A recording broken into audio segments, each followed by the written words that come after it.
Two mass shootings to talk about. We begin with a shooting in the U.S. state of Washington. One person is dead, three others wounded after another campus shooting. This time, the scene is Seattle Pacific University. Police say they have a lone gunman in custody. And for more, we're joined on the phone now by Seattle correspondent Chris Casquejo. Chris, what can you tell us at this point? This all happened shortly before 3:30 this afternoon local time.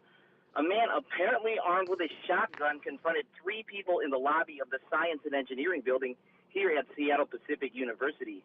Seattle police investigators say that when the gunman went to reload his shotgun, one of the student lenders wrestled the gun to the floor.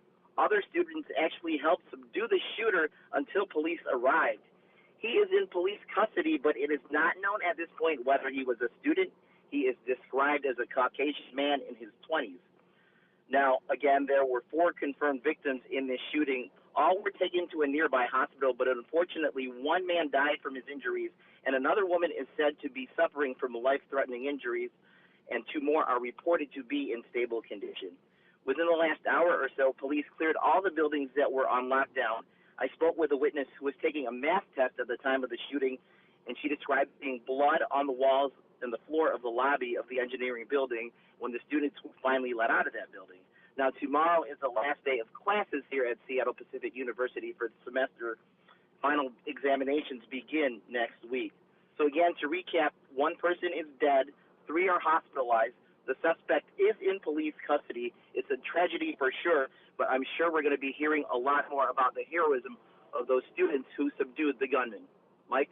Chris, you had a chance to talk to one of the folks there. How would you describe the sentiments there? Of course, people around the world have seen these episodes quite often here in the United States of campus shootings. How are the people, how would you describe them there in Seattle?